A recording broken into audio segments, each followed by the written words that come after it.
Good evening, I'm Raghavi and welcome to the Above the Fold show. We begin with the fast-moving political developments in Tamil Nadu as government formation efforts gather pace in the state. We also take a look at fresh remarks from China on the conflict between India and Pakistan, West Bengal getting its first ever BJP chief minister, and more. So stay with us for the full report. Following days of political uncertainty and negotiations, TVK chief Vijay has met Governor Arlekar. Here's our full report on the dramatic political developments in the state. CPI and CPI-M extended unconditional outside support to TVK, while clarifying that they would not be part of the cabinet. மதவெறி சக்திகளுக்கு எதிராக ஒன்றிய BJP அரசாங்கம் மாநில உரிமைகளை பறிக்கிற போது திராவிட முன்னேற்ற கழகத்தோடு இணைந்து மாநில உரிமைகளை பாதுகாப்பது மதவெறி நடவடிக்கைகளுக்கு எதிராக சேர்ந்து போராடுவது என்கிற அந்த போராட்டம் உறவு என்பது தொடரும். தாவேக ஆட்சி அமைப்பதற்கு இந்திய கம்யூனிஸ்ட் கட்சி மார்க்சிஸ்ட் கம்யூனிஸ்ட் கட்சி நிபந்தனையற்ற ஆதரவை நாங்கள் தெரிவித்திருக்கிறோம். அமைச்சரவையில் பங்கேற்க மாட்டோம், வெளியில் இருந்து ஆதரவு. இது ஆட்சி அமைப்பதை பொறுத்தவரை. மற்றபடி மாநில நலன் சார்ந்த பிரச்சனைகளில் ஒத்த கருத்துடைய பிரச்சனைகளில் திராவிட முன்னேற்ற கழகத்தோடு சேர்ந்து நாங்கள் பயணிப்போம். Even as the left reiterated its ideological alignment with the DMK against communal politics, outgoing Chief Minister M.K. Stalin urged the governor to immediately begin the constitutional process for government formation. Vijay later met CPI-M leaders in Chennai, signaling rapid coalition-building efforts. At the same time, political negotiations continue behind the scenes. The VCK is also expected to back TVK, with sources to the Hindu indicating party chief Thol Thirumavalavan is leaning towards unconditional support instead of seeking ministerial positions. While AMMK leader T.T.V. Dhinakaran reaffirmed that his party would remain with the NDA. To understand the significance of these developments and what they could mean for Tamil Nadu's political future, we are joined by our Deputy Resident Editor, D. Suresh Kumar. The party has received support from the CPI and CPM, which have 2 seats each. And very soon, it's also likely to receive the support of the VCK, the Vidudalai Chiruthagal Katchi, which also has 2 seats. This, along with the 5 members of the Congress, will take the TVK friends tally to 118, which is clearly beyond the off-way mark in the 234-member House. And when Vijay is invited to form the government, he'll be leading the first coalition government in Tamil Nadu, because Tamil Nadu has had a tradition of having a single party rule throughout its history, in post-independent India, in fact. And not just that, if the Congress becomes a part of this ministry, then the party will be returning to the seat of governance as a junior partner after 59 years. In 1967, the Congress lost power after it was defeated by the DMK. And ever since, it's been out of power. So that is the other interesting aspect of the development that we see with the TVK getting letters of support. So far as the left parties are concerned, we now know very clearly that they will offer unconditional support from outside.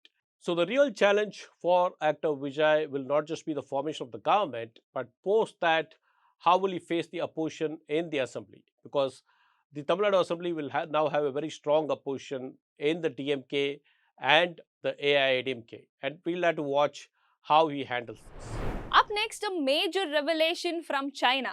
More than a year after Operation Sindoor and the India-Pakistan conflict, fresh remarks are drawing attention to Beijing's role during the 4-day military escalation last May. Our assistant editor, Dravidian, who leads defense and internal security coverage, brings us the details. Over to you. 1 year after Operation Sindoor, a major concern for India is now out in the open. Chinese media reports have for the first time acknowledged that China provided technical support to Pakistan during the conflict. China reportedly provided intelligence inputs, satellite support, and live operational data to Pakistan during the conflict. Pakistan also used China navigation system to support its missile targeting capabilities. This is important because today nearly 80% of Pakistan's military equipments come from China. Former DGMO Lieutenant General Rajiv Bhai, during the media briefing on first anniversary of Operation Sindoor, said Pakistan and China share a relationship that is deeper than the sea and higher than the mountains. For India, the concern is no longer just about weapon sales. The bigger concern is coordination. Indian military planners now believe that in any future conflict, Pakistan could fight with direct Chinese intelligence, surveillance, and technical backing. That means India may have to prepare for pressure from both the western and northern fronts at the same time. Through the China-Pakistan Economic Corridor or CPEC, China will gain access to the Arabian Sea through Gwadar port. This gives Beijing a stronger strategic presence in the Indian Ocean region. At the same time, Pakistan is continuing to strengthen its military with Chinese support. Just last week, Pakistan received advanced Chinese-built Hangar-class submarine as part of its naval modernization program. Indian military experts say Pakistan is increasingly becoming a testing ground for Chinese military technology and warfare system. The conflict between India and Pakistan was live lab for China to test its weapons against other weapons. And that changes India's security calculations significantly. Because the next conflict may not just India versus Pakistan. It could involve a much deeper China-Pakistan military partnership operating together in real time. In other news, West Bengal now has an answer to who will become its first ever BJP chief minister. Our next story has the details.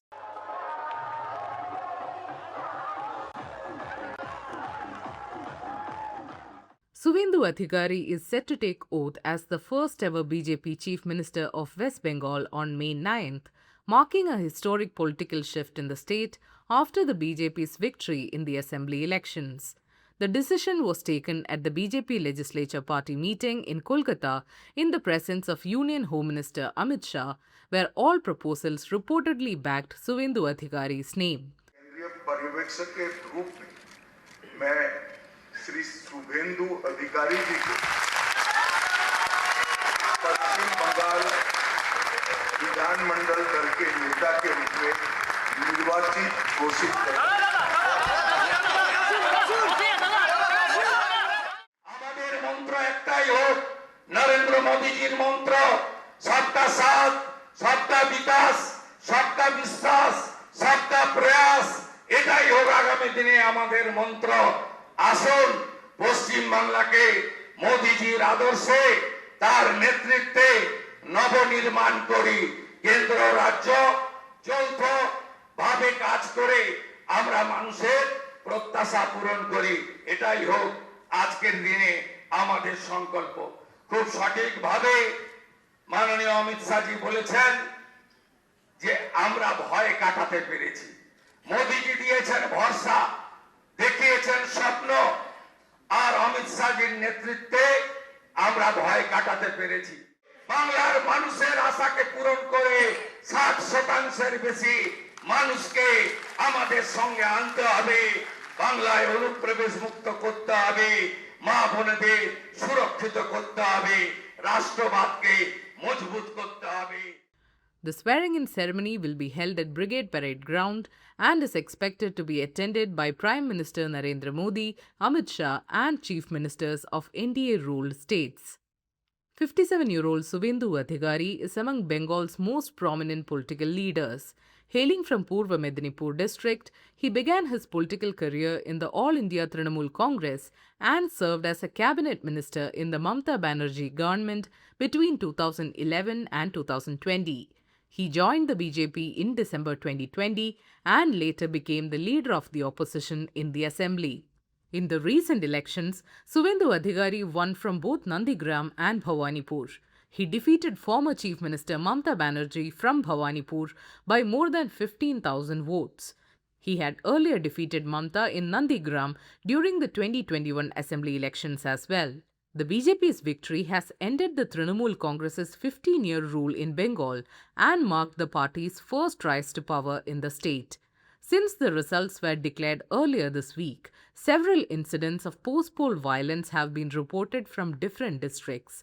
On Wednesday, Suvendu Adhikari's personal aide was shot dead in North 24 Parganas district by unidentified gunmen.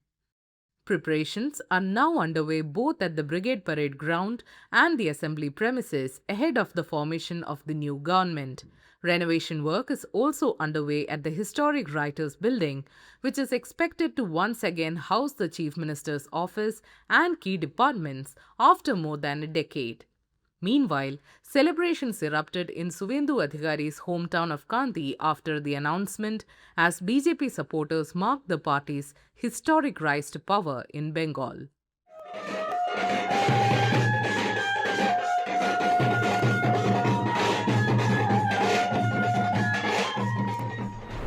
Moving on, 2 Indian nationals are on board the MV Hontius, the cruise ship that is currently battling a deadly hantavirus outbreak.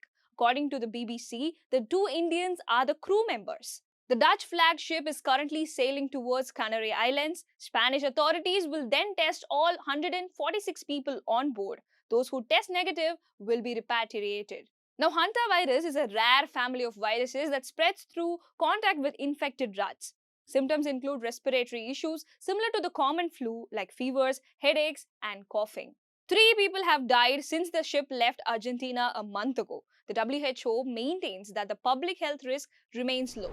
Let's now turn to the Hindu Roundup for some of our exclusive content. In an editorial titled Unwinnable War on Donald Trump's Operation Project Freedom, the piece argues that the US-led attempt to reopen the Strait of Hormuz through military force has exposed the limits of American power and deepened the crisis in West Asia. It says US President Donald Trump failed to achieve his declared objectives in the war with Iran, with Tehran continuing to control the strait and refusing to compromise on its missile and nuclear capabilities. The editorial argues that Trump's shifting rhetoric reflects strategic miscalculations and warns that any renewed conflict could destabilize the Gulf and harm the global economy. It concludes that Washington should pursue a negotiated settlement with Iran based on mutual concessions instead of military escalation. Tap the card above to watch the editorial on the Hindu Originals YouTube channel. In the latest episode of The Climate Economy, Deputy Business Editor Kunal Shankar breaks down how corporate average fleet efficiency norms work, why automakers are divided over them, and how mechanisms such as ethanol credits, super credits, credit trading, and block period compliance could weaken the policy's real impact. Here's a snippet. Corporate average fleet efficiency, or CAFE 3 norms. At its core, CAFE is not about individual cars. It is about the average of all cars a company sells. Think of it like if a company sells one high-emission SUV, it can still meet the rule as long as it also sells enough low-emission cars to balance it out. So the rule does not tell companies what to build or what technology to use. It tells them to bring their overall emissions average down. And how they choose to do that is where the real story lies. Meanwhile, Meta's Instagram is making a major change to its messaging features amid a wider global debate over online safety and digital privacy. What's changing and why are privacy advocates concerned? Our story takes a closer look. Instagram will no longer support end-to-end encryption on its messages, a move that comes amidst a major push from international regulators to crack down on illegal content shared via the app. Instagram's parent company, Meta, previously prided itself on user privacy. Removing message encryption means that Meta can now see the contents of messages exchanged between all users, including images, videos, and voice notes. Reports say that the decision came as too few users were opting in to the app's encryption services. Worldwide, authorities are concerned about pro-terrorism content, pirated media, or child abuse material being sent undetected through the app. On the other hand, rights groups say the move erodes user privacy, and the loss of end-to-end encryption could weaken the ability to keep children and the content that they've shared safe online. The app will now only provide standard encryption, which means that internet service providers can access private content if needed. WhatsApp, Meta's messaging app, will continue to offer end-to-end encryption. And finally, a mandatory Hindi exam for Maharashtra government employees sparked a political backlash, forcing the state government to suspend the June 28 test. Our Maharashtra Chief of Bureau, Vinaya Deshpande, explains how the row reignited debates over Marathi identity and linguistic pride. Now, this is an official notification which was issued by the government. It started as a routine administrative exercise. The state's Directorate of Language issued a notification last month, a mandatory Hindi examination for gazetted officers and non-gazetted government employees scheduled for June 28th. The rule itself is not new. It dates back to 1976, rooted in the three-language policy. Simply put, if a government official did not study Hindi up to 10th standard, they had to clear this exam within 3 years of joining the service. The penalty? your salary increments are frozen. Administratively, it sounds like a standard procedure, but politically, it was a ticking bomb. The moment this notification hit the public domain, it struck at the very heart of Marathi asmita or Marathi pride. The backlash was instantaneous. For the local population, this was seen as a direct assault, a systemic attempt to impose Hindi on a state that is fiercely protective of its mother tongue. Marathi language groups didn't just protest, they called for outright civil disobedience. They urged public servants to boycott the exams. Regional parties like the Maharashtra Navnirman Sena, Shiv Sena UBT, champions of the Sons of the Soil ideology, went a step further. They threatened physical disruption. They vowed that the exam would not be allowed to take place. Marathi Bhasha Abhyas Kendra asked the government to scrap the rule itself. The government initially defended the move. BJP said that officials needed to know Hindi to function effectively. But it was a Shiv Sena minister who did a swift damage control maneuver. Uday Samant scrapped the exam. But he didn't just stop there. He announced that the government will now review the 1976 rule itself, questioning its relevance in today's Maharashtra. By completely scrapping the exam, the government has managed to avoid a flashpoint, but it highlights the need to respect the linguistic aspirations of the local population. And that's it for today. Thank you for watching. Please share your thoughts on today's episode in the comment section. And if you found this video useful, don't forget to share it and save the Above the Fold playlist so you never miss an update.